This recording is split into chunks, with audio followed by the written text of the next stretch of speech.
Elena Rivera stepped into the sunlit courtroom with measured confidence, her polished navy blue suit and neat ponytail reflecting the respect she held for the law, even as her heart pounded with quiet determination.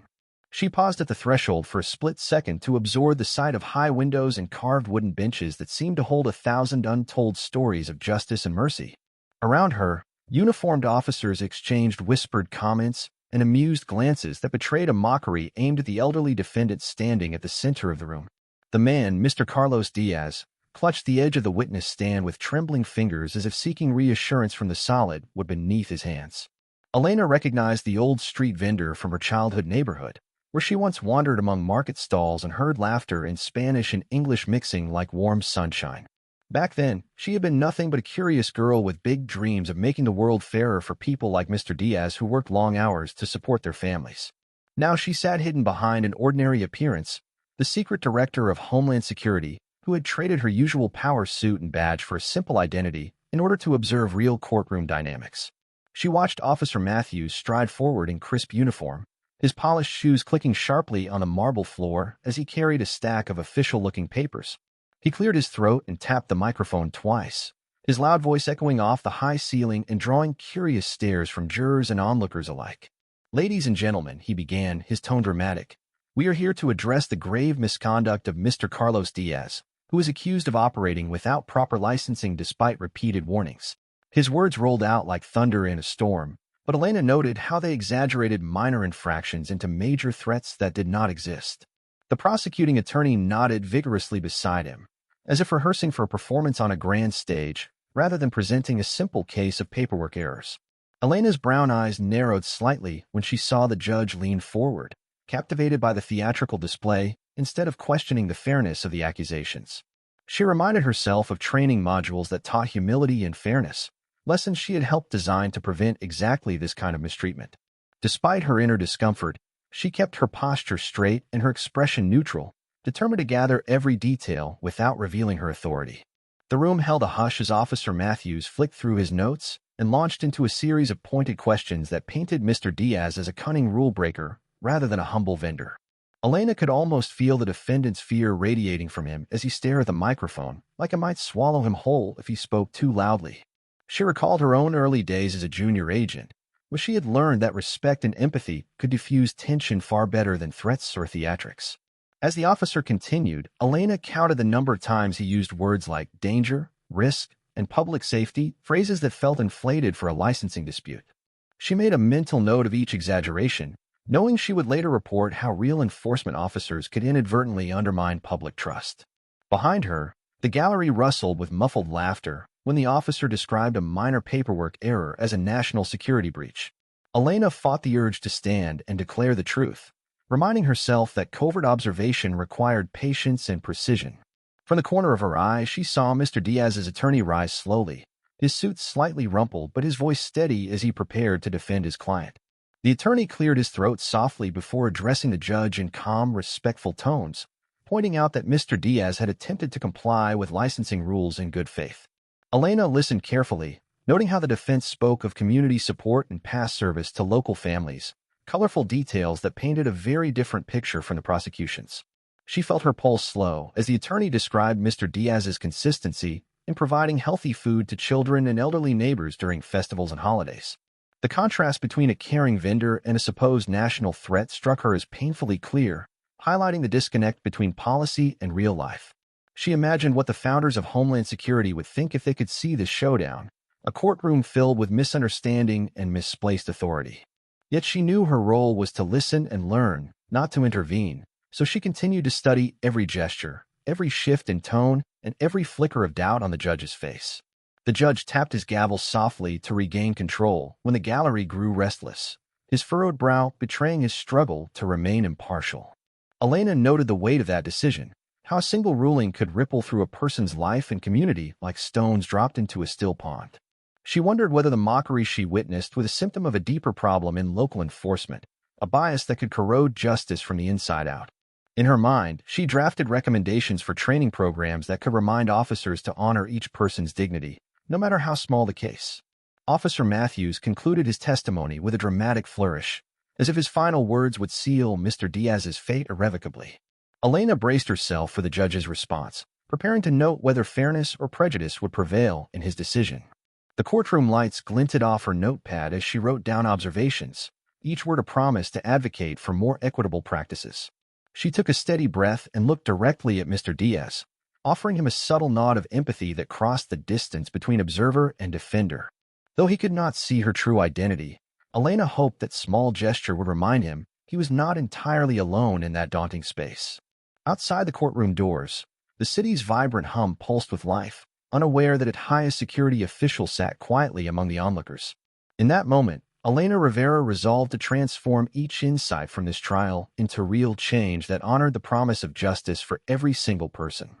The defense attorney stepped forward with a calm expression and adjusted his well-worn glasses before addressing the trembling vendor at the witness stand in a voice that carried warmth and respect across the hushed courtroom.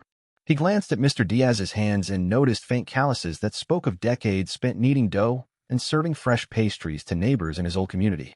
"Mr. Diaz," he began gently, "can you describe for the court how you first started baking your goods for children who gathered near the park every morning before school?" The vendor inhaled sharply and closed his eyes briefly, recalling the comforting scent of cinnamon and sugar drifting down quiet streets just before dawn, then opened his eyes to meet the attorney's gaze. He spoke in a soft but steady tone, sharing that he learned to bake in his small kitchen behind his granddaughter's school under the watchful guidance of his late wife whose recipes he treasured. Elena leaned forward, noticing the pride and nostalgia in his voice as he described families lining up at his stall each day, eager for the first warm bite of his homemade bread. The courtroom gallery listened in respectful silence, their earlier smirks fading as they realized this was not a man bent on wrongdoing but a humble cook devoted to his neighbors. She scribbled notes on her pad, sketching quick lines and writing key words like community, family, and honesty to capture the spirit of his testimony. Outside his testimony, Officer Matthews shifted in his seat and tapped his polished boots under the bench, casting impatient glances at the judge's bench as the narrative unfolded. The defense attorney nodded sympathetically before asking about Mr. Diaz's steps to apply for proper licensing once he understood the legal requirements to sell his treats. The vendor described how a volunteer at the local community center offered to help him fill out the necessary forms and patiently explained each requirement in simple terms. He admitted with humility that paperwork had always been challenging, but he did everything he could to comply once he realized the importance of following the rules. Elena noted the dates he mentioned, mentally comparing them to the official timeline recorded by the clerk earlier that morning. The judge scribbled in his notebook as he listened to the vendor's explanation of genuine efforts to meet regulations he respected deeply. The hush deepened when Mr. Diaz shared how he donated treats to underprivileged children at the nearby orphanage every holiday season, using part of his meager earnings. "I wanted to bring a little sweetness," he said softly, "because I know how being hungry for kindness can feel just as empty as an empty stomach." Elena felt a subtle wave of emotion and pressed her pen firmly on the paper as compassion threatened to blur her vision. She admired the courage it took for him to stand before strangers and share his story without hesitation or regret. The defense attorney then presented a folded stack of letters from families expressing gratitude for Mr. Diaz's kindness and generosity over the years. Elena recognized the neat handwriting on several letters. It belonged to the same teacher who once invited her to speak at that community center's summer reading program. Her heart warmed at the unexpected connection between her past experiences and the compassion unfolding now in the courtroom. The judge adjusted his lenses and examined each letter carefully, nodding as he read notes praising the vendor's integrity and community spirit. Officer Matthews rose again with a polite but forced smile, preparing to cast doubt on the authenticity of those testimonials. He leaned toward the microphone and said measuredly, "Your Honor, may I present the official records indicating no formal application was submitted by Mr. Diaz until after our notices were issued?" His tone implied dishonesty, but the defense attorney countered by submitting documentation from the community center verifying the date Mr. Diaz attended a licensing workshop. Elena watched the judge's quick glance between the letters and the official receipt, noticing the subtle shift from skepticism to consideration in his expression. The vendor sat motionless, clasping his hands in his lap as he awaited the judge's next question, his face reflecting steady faith in the process despite the tension. A hush fell over the courtroom when the judge tapped his gavel and invited Mr. Diaz to confirm the exact day he submitted his application with the help of the center's coordinator. The vendor nodded and recited the date, month, and year clearly, matching the center's archived records presented moments before. Elena felt a flicker of hope surge through her as she realized the evidence fully supported the vendor's honest account. The judge closed his eyes briefly, steepled his fingers, and considered the weight of these facts alongside his duty to uphold fairness in every case. The defense attorney then reminded the court that the spirit of licensing laws is to encourage compliance and protect communities, not to punish well-meaning citizens. Elena's pen hovered over her notes as she underlined that argument, recognizing its relevance to her mission of recommending policy improvements. Officer Matthews returned to his seat looking dejected, his earlier confidence dimmed by the clear evidence of Mr. Diaz's integrity. A gentle murmur of approval rippled through the spectators as they absorbed the contrast between genuine goodwill and baseless accusation. Elena pressed her lips together in silent resolve, knowing her findings here would inform future training that emphasized dignity and respect for all individuals. She scanned the room with fresh clarity, observing how careful listening could dissolve mockery and replace it with empathy in the blink of an eye. Outside, the afternoon sun shone brightly through the tall windows, casting warm rays that seemed to bless this moment of truth. Elena closed her notebook gently, her resolve strengthened by each honest testimony she had witnessed, as she prepared for the final arguments. In that quiet space, she vowed to use every insight from this hearing to build a system where respect for every person guides each decision. The prosecuting attorney straightened his navy blue suit jacket, carefully rearranged his silk tie beneath a crisp collar, and rose from the prosaic separation behind the table with deliberate authority to cross-examine Mr. Diaz at the witness stand. He fixed a stern gaze on the elderly vendor, his polished shoes tapping softly against the marble floor as he began questioning whether the defendant truly appreciated the gravity of selling refreshments without completing all mandatory licensing protocols. The attorney's voice carried an undercurrent of disdain, each syllable measured and cold, as he implied that something as mundane as misplaced paperwork could conceal a dangerous disregard for public safety and community welfare. Mr. Diaz inhaled slowly, his worn hands clasping together as he looked upward, drawing on memories of friendly mornings spent baking bread that warmed local families before carefully crafting his response in gentle, honest tones. He explained that he had faithfully attended a community workshop funded by volunteers to learn how to navigate licensing requirements, yet struggled with complex forms and technical jargon that overwhelmed him as soon as he had returned home. The prosecutor arched one eyebrow and produced a stark official notice, asking why Mr. Diaz had failed to submit that same application until after receiving repeated warnings from the courthouse clerk. The vendor replied with humility, admitting that health complications following a recent minor surgery had delayed his ability to gather identification documents and medical certificates, but that he had promptly submitted every required paper once able. A low murmur passed through the courtroom audience, the kind that flickered between disapproval of the old man's alleged negligence and genuine sympathy for his obvious exhaustion and daily sacrifices made just to provide meals for appreciating families.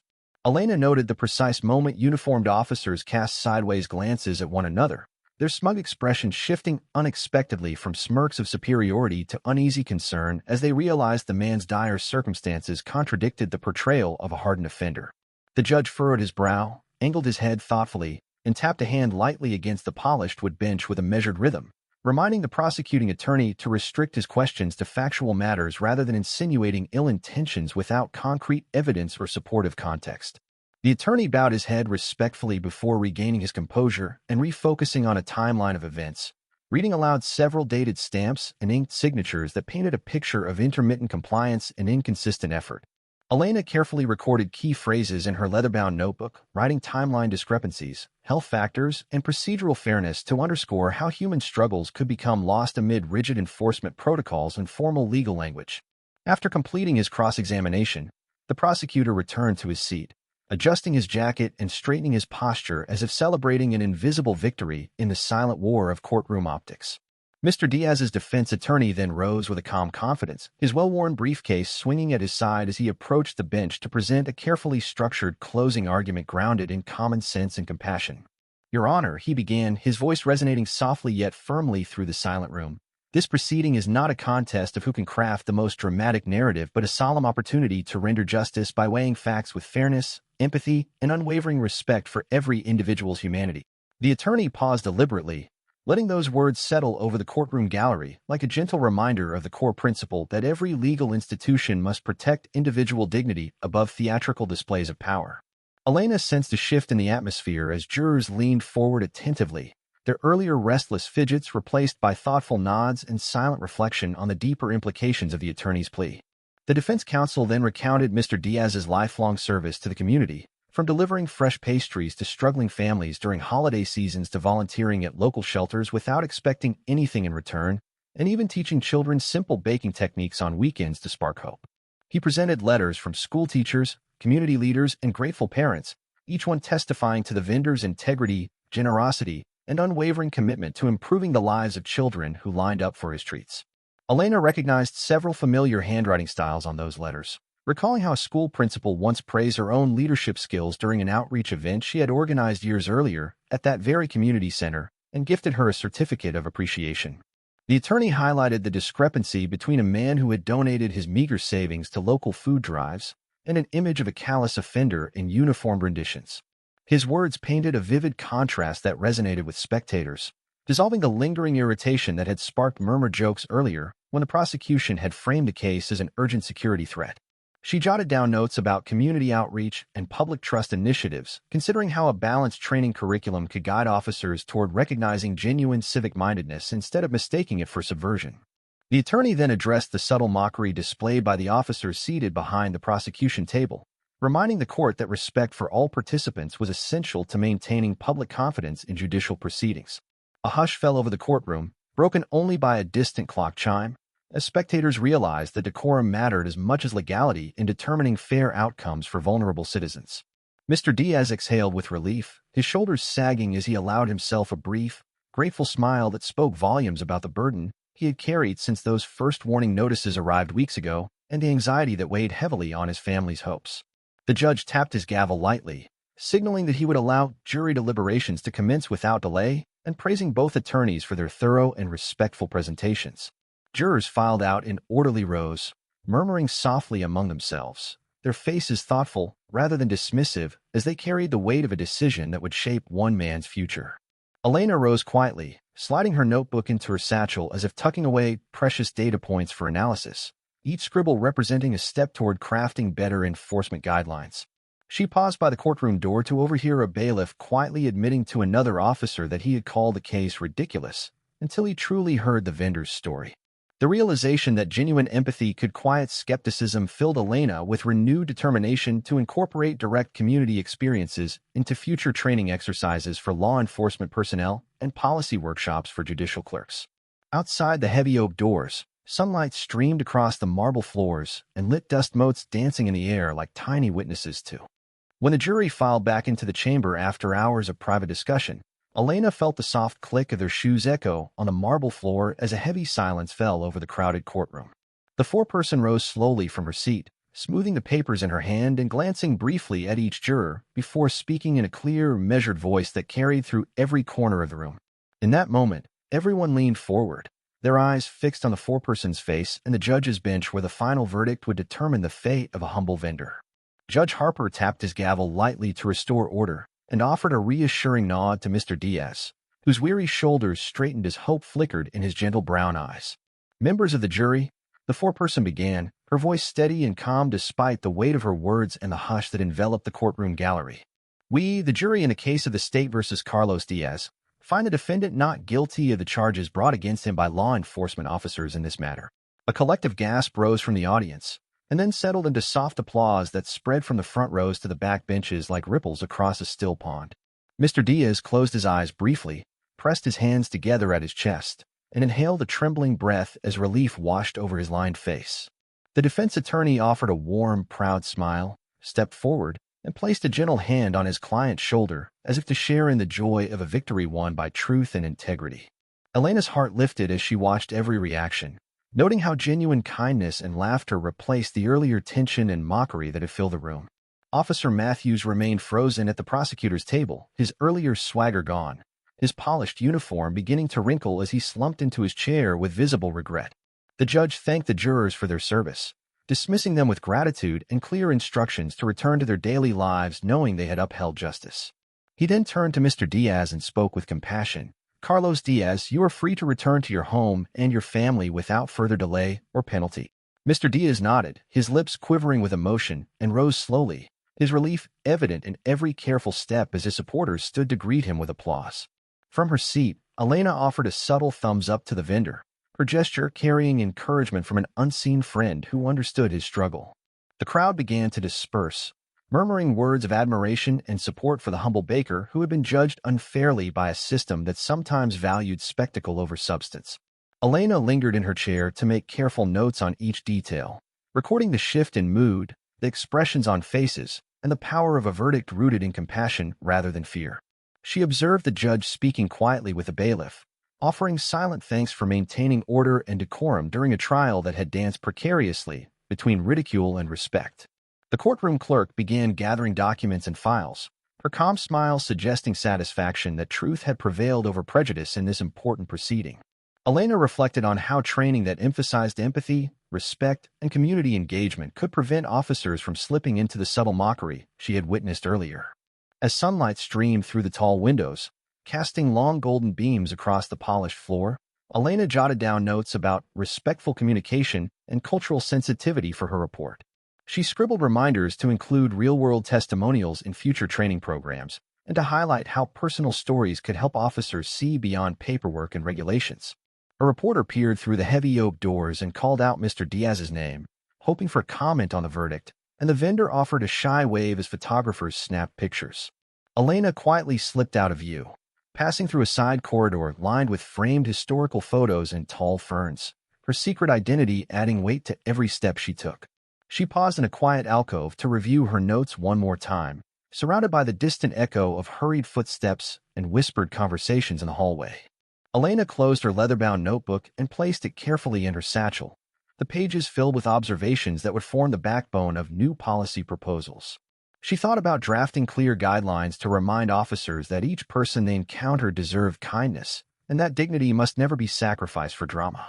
As she exited the courthouse through the grand entrance, Elena felt a gentle breeze that carried the scent of blooming jasmine from a nearby garden.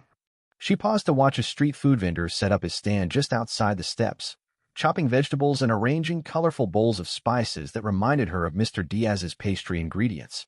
Elena considered introducing community-driven modules where officers could spend time volunteering alongside local business owners and learn firsthand about daily challenges. She walked toward her unmarked vehicle parked under an oak tree, her mind buzzing with ideas to integrate these observations into effective training and policy manuals. Elena knew that one fair trial was not enough to transform an entire system, yet she felt hope that each lesson learned here could spark broader change across many courts. She started the engine, its gentle hum grounding her as she pulled away from the courthouse steps and merged into the flow of city traffic. As the sun dipped low in the sky and cast the horizon in hues of orange and pink, Elena pondered how to share her findings with colleagues who shaped national security practices. She imagined a presentation that included photos, personal narratives, and clear action steps to bridge the gap between enforcement and empathy. Elena planned to recommend regular exchanges between law enforcement and local communities to foster trust and understanding before small issues escalated into courtroom dramas. She adjusted her rearview mirror and caught sight of her determined reflection, reminding herself that leadership required both authority and compassion in equal measure. Elena drove through the city streets, each block carrying memories of her childhood, the laughter of neighbors, and the promise of justice guided by respect. She parked in a secluded spot near her office and switched off the engine, her chest filled with renewed purpose and confidence in the power of kindness. Before stepping out, she took a deep breath, ready to translate the courtroom lessons into policies that would ensure no one else faced mockery when they simply sought to follow the rules. Elena arrived at her office as the sky faded from orange to purple, stepping into a marble lobby that smelled of polished wood and coffee while murmurs of conversations echoed through the tall hallway. She greeted the security guard with a warm smile, exchanged polite words about the pleasant evening, and walked down a corridor lined with framed photos of past directors and agency achievements. Entering her private office, Elena sat in a leather chair, opened her canvas satchel, and retrieved the notebook filled with careful notes she had taken during Mr. Diaz's trial earlier that day. The office felt quiet except for the soft hum of the air conditioner and distant keyboard clicks as she stared at a blank document on her computer screen, ready to turn observations into clear policy suggestions. She paused to sip tea from a mug bearing the agency's emblem, letting its warmth ease the lingering tension from the courtroom before beginning her detailed report on the trial's key moments. Elena started typing a comprehensive summary, describing how mocking remarks by uniformed officers had risked undermining the dignity of a humble vendor who had simply sought to follow licensing rules. She recalled the judge's initial lean toward theatrical prosecution, the prosecutor's dramatic language, and the defense attorney's calm presentation of community support that humanized Mr. Diaz's honest efforts. Elena included a precise timeline recounting the vendor's participation in a community workshop, his documented recovery from surgery, and the date he submitted licensing forms with volunteer assistance. She drafted a section called Empathy and Enforcement, proposing interactive workshops where officers would volunteer at market stalls, handle bilingual paperwork, and engage directly with citizens to build mutual trust. The report recommended walk-in-their-shoes simulations that required officers to complete actual forms, translate common documents, and role-play respectful communication with diverse neighbors under realistic conditions. Elena emphasized courtroom decorum guidelines in the report, insisting on training modules that explicitly forbade mocking language, demeaning gestures, and any behavior that could erode public trust.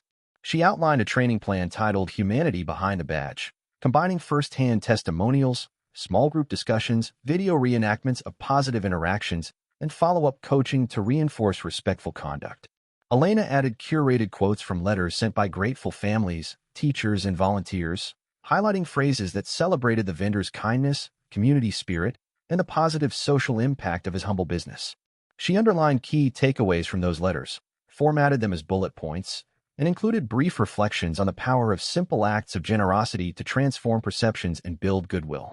The report contains sample lesson objectives, exercises like community visits, debrief questions to prompt officer reflections, and measurement criteria focused on improvements in local satisfaction surveys.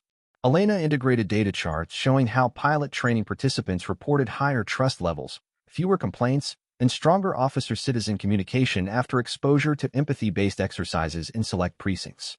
She annotated each chart with concise notes to guide decision-makers through the findings, ensuring the evidence clearly supported the need for nationwide adoption of respectful enforcement practices.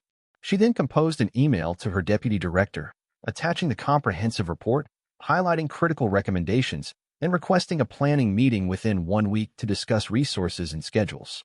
Elena proofread her email carefully, adopted a tone that balanced urgency with collaboration, and added community liaison leads and training division heads in copy to ensure broad engagement.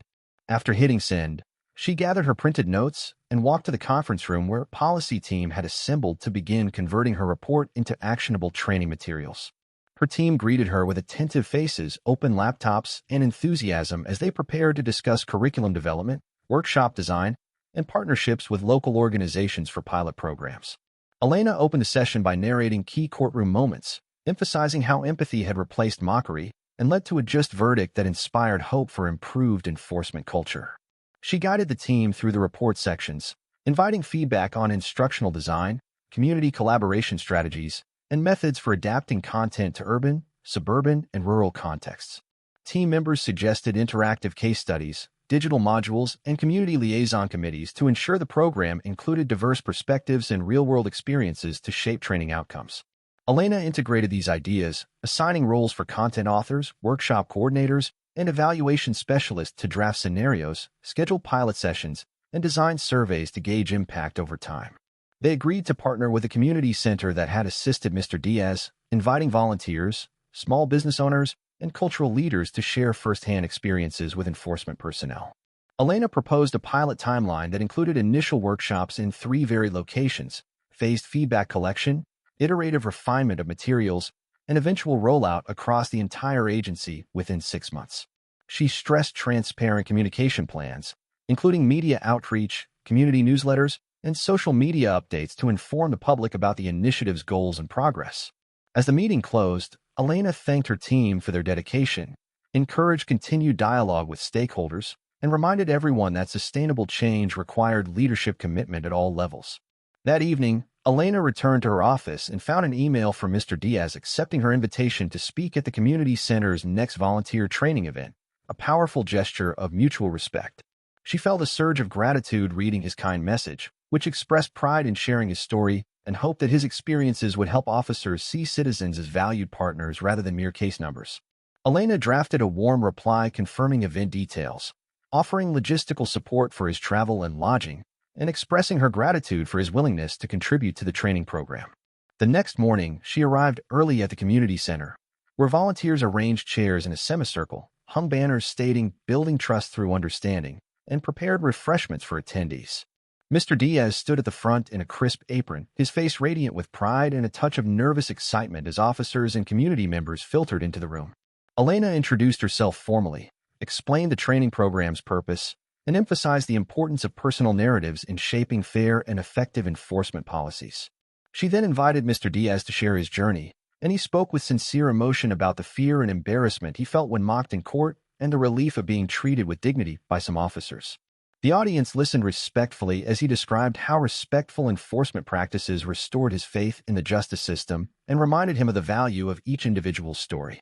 A month after the first volunteer training, Elena called her policy team into the large conference room, where a projector displayed bar graphs, pie charts, and slide decks outlining participant feedback from the humanity behind the badge pilot sessions. The walls echoed with soft chatter as team members retrieved printed surveys from folders, each page filled with officer reflections, community volunteer comments, and small business owner testimonials about respectful enforcement experiences. Elena invited everyone to review the materials in silence for 5 minutes, encouraging careful reading rather than quick glances, so they could focus on specific praise, constructive critiques, and improvement suggestions.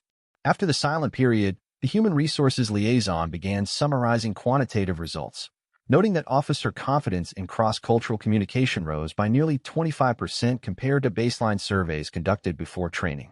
Elena nodded and asked the liaison to highlight qualitative anecdotes that illustrated how officers applied new skills on duty, bridging theoretical lessons with on-the-ground community interactions. A senior trainer shared a story about an officer who used simple Spanish greetings and respectful body language to calm a tense dispute at a neighborhood block party, turning suspicion into friendly conversation. Colleagues exchanged approving smiles as they recognized how small gestures gained trust and prevented minor conflicts from escalating into formal complaints or arrests. The data table on the screen showed a 10% drop in calls for excessive force investigations in precincts where the empathy workshops had been delivered. Elena pointed to that metric and proposed expanding the pilot to 3 additional precincts with historically high complaint rates to test the program's adaptability across diverse communities. The training coordinator agreed and recommended scheduling weekend sessions to accommodate officers working rotating shifts who could not attend weekday workshops. Elena asked the evaluation specialist to design follow-up surveys for new sites, ensuring they captured feedback on language access, cultural respect, and officer-citizen dialogue effectiveness. She emphasized tailoring scenarios to each community's unique customs, holiday traditions, and demographic mix, so officers could practice skills in realistic, locally relevant contexts. A policy analyst suggested translating key materials into multiple languages and incorporating common regional expressions to improve comprehension and rapport with non-English speakers. Elena recorded that idea and thanked the analyst, noting that language accessibility was essential for preventing misunderstandings that might otherwise fuel resentment or fear. The deputy director raised budget considerations, reminding the group to estimate costs for additional staffing, translation services, venue rentals, and community liaison stipends. Elena asked the finance officer to draft a budget comparison showing projected training expenses alongside anticipated benefits like fewer complaint investigations, lower litigation costs, and stronger public trust. The meeting agenda moved to national outreach when Elena shared an invitation from the National Security Council to present pilot results at an upcoming policing and community relations summit. Her colleagues applauded the news and immediately brainstormed how to structure the presentation with clear data, officer stories, community testimonials, and recommended policy actions. Elena encouraged them to include short video clips of workshop role-plays, interviews with participants, and before and after case studies that vividly demonstrated program impact. The graphic designer volunteered to create an infographic summarizing trust metrics, complaint reductions, and participant satisfaction percentages in bold, accessible visuals. Elena approved the design plan, asking that it also feature quotes from Mr. Diaz and other local leaders who spoke passionately about learning to see officers as partners rather than adversaries. As discussion continued, an outreach coordinator proposed hosting a second national community dialogue where officers and citizens could share firsthand experiences in a safe, respectful setting. Elena agreed and assigned a small task force to plan that event, including selecting a neutral venue, inviting diverse speakers, and coordinating simultaneous translation for broader inclusion. She stressed that dialogue sessions should model the same principles taught in training: active listening, empathy, and polite, non-judgmental questioning, to build genuine mutual understanding. The task force then mapped out logistical details, seating arrangements in mixed group circles, name tags indicating preferred pronouns and languages, and interactive polling to highlight common concerns. Elena reminded everyone that the success of these sessions depended on authenticity rather than polished speeches, urging facilitators to foster candid, heartfelt conversation among all participants. After 2 hours of productive planning, the meeting concluded with assigned roles, clear deadlines, and a phased timeline for expanding the pilot, evaluating new sites, and hosting the national summit. Elena gathered her notes and calibration documents, thanked the team for their dedication, and stepped into the hallway feeling inspired by the collaborative spirit that had taken root. As she passed by framed photographs of previous agency directors and historic moments, she reflected on how one courtroom trial had ignited a movement toward more humane security practices. That evening, she drafted personalized letters inviting community advocates, faith leaders, and cultural organization heads to join an advisory council for program development and ongoing feedback. Elena typed each invitation carefully, recalling warm conversations with local volunteers and ensuring the council represented a balanced mix of ages, languages, and neighborhood perspectives. Before sending the letters, she checked her calendar to avoid scheduling conflicts with major holidays, cultural observances, and community events for maximum participation. With invitations dispatched, she closed her laptop, looked out her office window at the city's glowing skyline, and felt gratitude for the chance to build lasting bridges between citizens and law enforcement. A week later, she returned to the community center where Mr. Diaz had first shared his story and found chairs arranged in a semicircle under banners stating "Together for Trust." Elena introduced the newly formed advisory council, outlined the expansion plan, and underscored the importance of hearing every voice to shape respectful enforcement policies. Council members, small business owners, teachers, youth group leaders, and neighborhood watch volunteers each shared brief remarks about their hopes for stronger partnerships with local officers.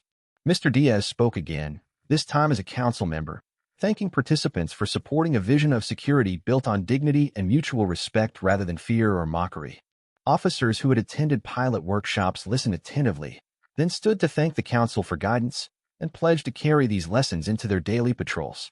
Elena observed the warm exchanges, proud that a single case of courtroom mockery had blossomed into a national initiative grounded in empathy and community collaboration.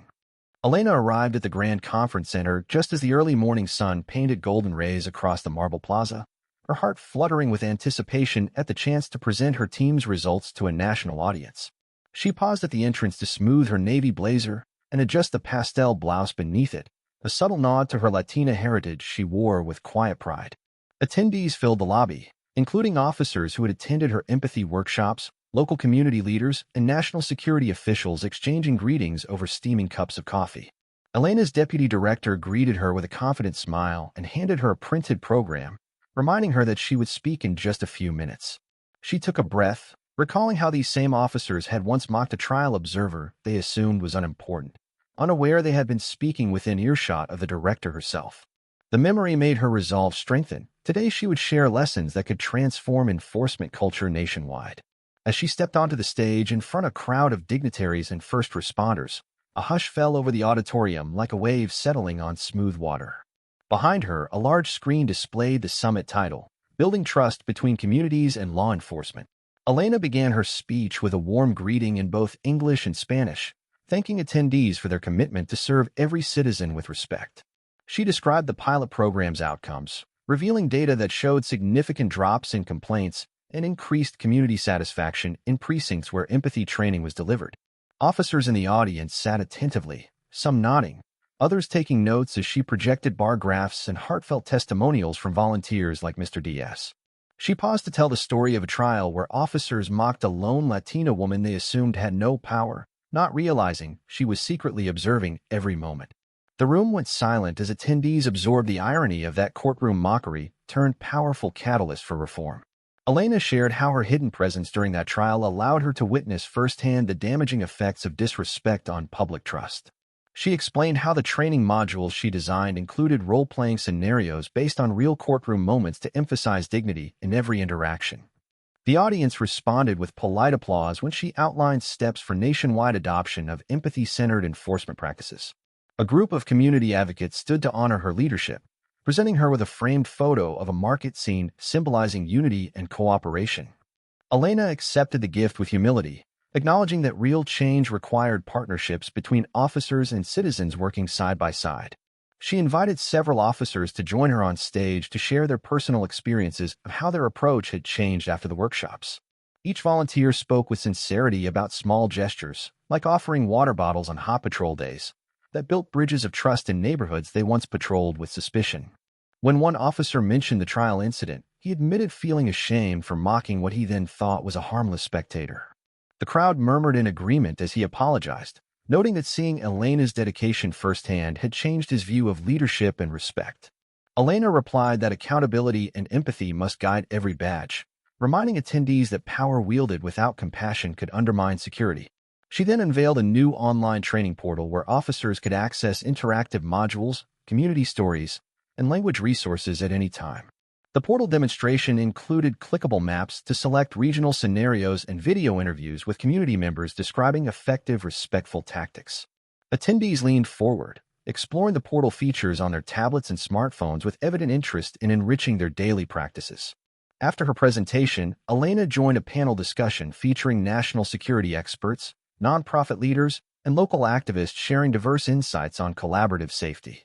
A moderator asked about future goals, and Elena projected ambitious targets, including expanding the program to federal agencies and integrating similar modules into police academies.